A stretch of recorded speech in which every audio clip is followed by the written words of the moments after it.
ole clear tu ta hin zawa hin chi bai kalo buk le evek chewa voin hi September ni som pakhat kum sang ni som ni panga ni in naktu khi September ni som pani ani dona chu jail ro sanga birthday ani a chu JRS fans INPUI TNT a voin September ni som pakhata khanin thilpek chi sang eile in anwa hlana RSA birthday pualin paisan tho khoma fans INPUI hi members of ni panga ni in anti thatak zetani chuan RSA birthday pual hian a fans group sang in thil thatak tak anti dona bus te an service dona Aizol city a bus pakwa lai mai fans group sang ina an man tur a free in mipui man thei tura an hire kha ombokani ti de kan han soite langa raldo polin bus pasari ania chuan RSA fans pakhat group pakhat J star ti khan bus pakhat ani a support group khan bus pakhat thawani tuntum chu abon khop mai chuak na sak khop mai dona RSA pualin RSA birthday pualin nak tuk mai aloni don ta pathianin dam takin a hrai thleng tura angai la tuna TNT a RSA fans INPUI tena thilpek an hlanna voin an hun manna kan lo thlir ho dol ni hei ti han an kalmeka kan lo en zelang le tu 19T akanom mekania RSA birthday pualin INPUI group 10 TNT a bu file ei tu chi sang pe a tunen thleng mek ai RSA hoin ai den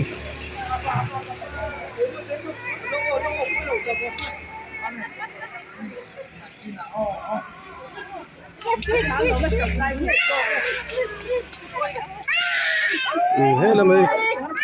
INPUI pa te hawan nei hey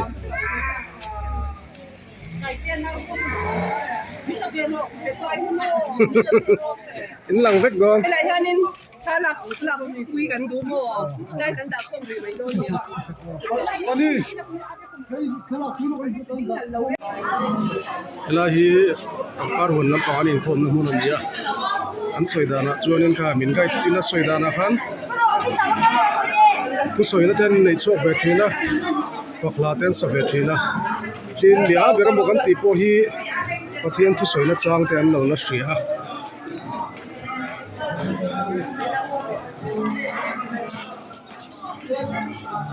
ru rukim lo de pian thonga rol ban lo mani se pathian tu soina chang te pathian fakna chang te an la hre ve zel ani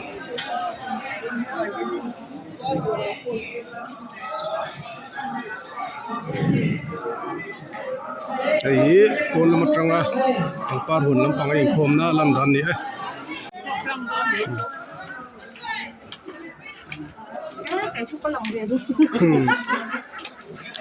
par huan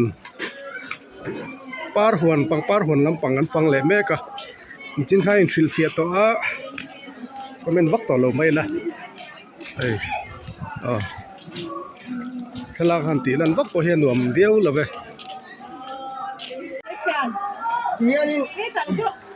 Ini suy quân lắm, suy quân lắm tái gần chuột phải làm. Thì đi qua một lần thì nhân ra đi mà đi đâu, ra chỉ là ngoài đi. Luôn phải có người lại dùng mồm cho ta. Còn như cái người kia, cái mà anh em mà đi lần thì nó cho cái lồng, cái chuyện hôm nay. Cho nên anh chị cái kita dulu makan kan kai lo ni ka ko ni arun no ya ko ni jilai ru kon ku ni ko ma ko ni san ni kai san da ta to ni tin ai ko lai ru ma ke san ka ru na ka lo ki san ha an ko ma una hian no te ruma an lu don ni thalak len phalang em o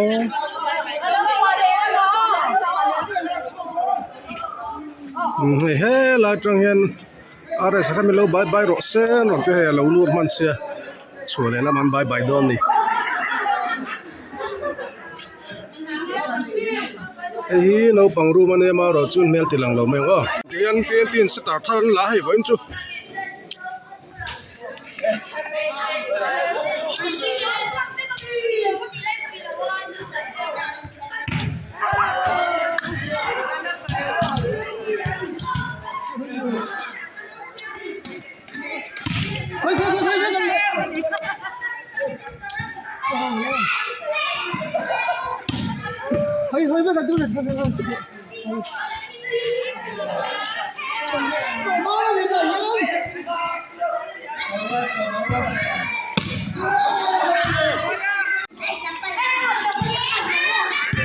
cái này lâu bóng ôm ra gần lụt mẹ cái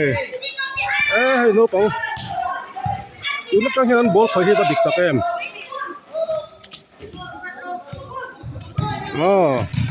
nghe RSA tên em vừa đi bố practice nè nhé chúng là hiện RSA accepta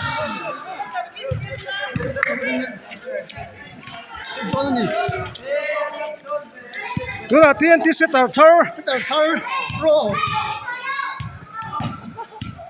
RSA B sẽ thở tu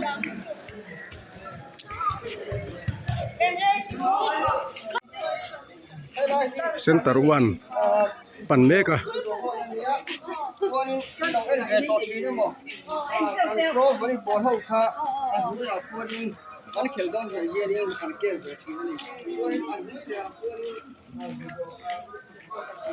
so lại so center 1 chuan ni let to 19 ti akan make an dia RSA birthday pualin INPUI group 10 TNT bu file ai tu chi sang sang ku pe a tuan thleng me kai RSA hoin ai den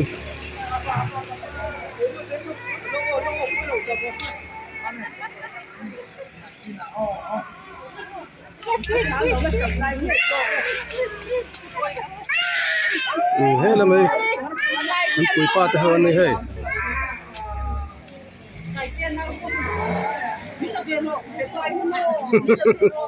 in lang vết gom cái này nên sao là quý gần đúng không đây gần đã không bị mấy đôi nhiều đi tôi là tiên thì sẽ tập thơ pro RSA B sẽ thở tu thil tam tak po offense te sang in an ti don official fence te pon surprise te po anei don om don ti kan sha a enge tak monyang tru offense group sang te in bot sai mup ani ti te ba kan han soi te lange aro pui takin pathian zara naktuk September ni som panhi kum sang ni som ni panga thleng tura in ngai la pathian zara mo chuan naktuk boruak te rem chan dan angin karon da chho vele anga alom am khop maya pathian zara tam taka a birthday a han thleng chho tur hi RSA po kan lompui ti top meng advance in kan lo lompui ani chu clear tu zong tin sa vain bye bye le vek phot ule